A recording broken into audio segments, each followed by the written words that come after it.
Okay, now that we have learned how to solve equations with variables on one side, now we're going to learn how to solve equations with variables on both sides. So your goal is not changing. Your goal is to isolate the variable. You're trying to get it all to one side. So you got to isolate the variable to one side. So the first thing you are still going to do is distribute and combine like terms on each side of the equation. So you may have to do this more than once. You may have to do it on the right and to the left. Then you are going to do the inverse of the operation to move the variable to one side. This is always going to be adding or subtracting to move those x's or those y's. Then you're going to do the inverse of their operation to the least, what's the word I'm looking for? Least active with the variable. Basically the one that's not hanging out with the variable. And then you're going to do the inverse of the final operation.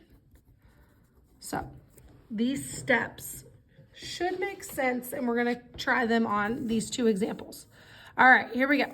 So first step is to distribute and combine like terms. So there's nothing to distribute on this side, and there's nothing to distribute on this side. Remember, always draw that balance bar. So you have nothing to distribute and nothing to combine on the right side and the left side. So you're going to do the inverse operation to move the variable to one side.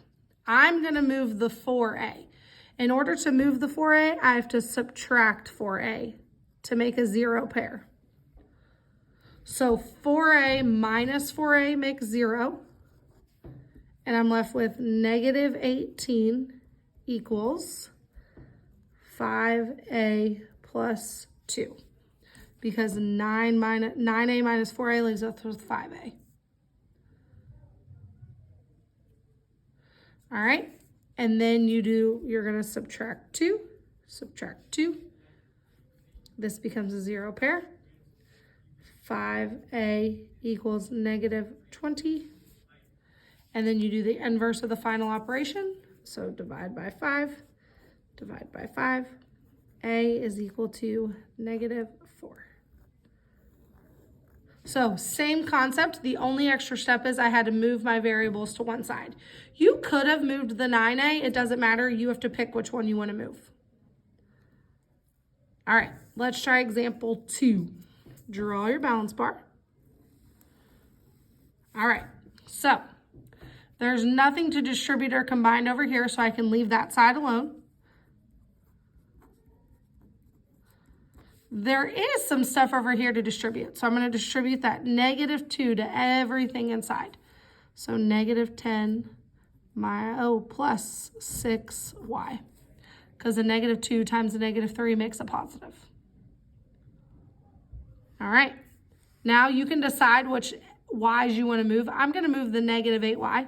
So I'm going to add 8y to both sides. Negative 8y and 8y make 0. I'm left with 13 equals negative 10. And then 6 and 8y make positive 14y.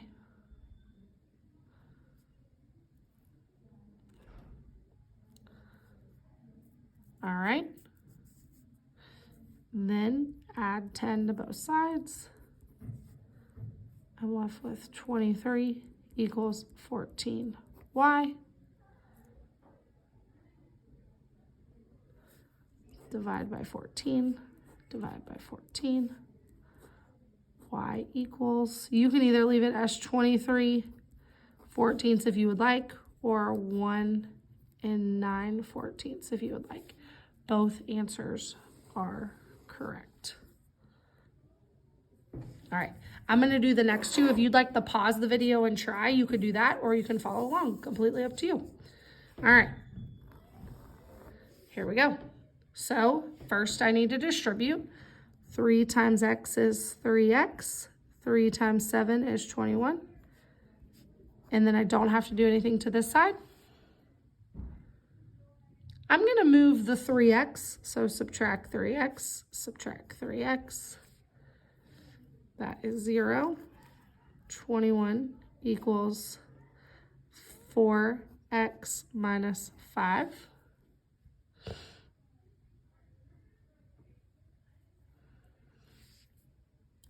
Plus 5 plus 5. 26 equals 4x. Divide by 4. Divide by 4. X equals 5, no more than that, 6 2/4, which is 6.5.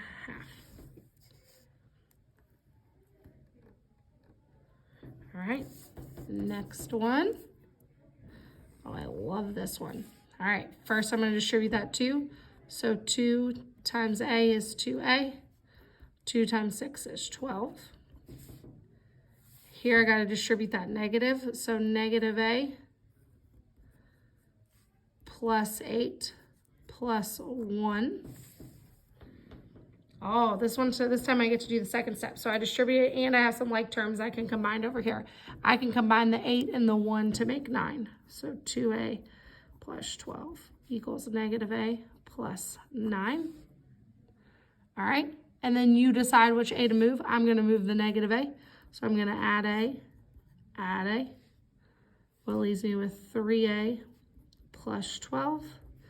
This makes a 0 pair, and I'm left with 9. And then I subtract 12, so 3a equals negative 3. Divide by 3, divide by 3, a equals negative 1. And there you have it.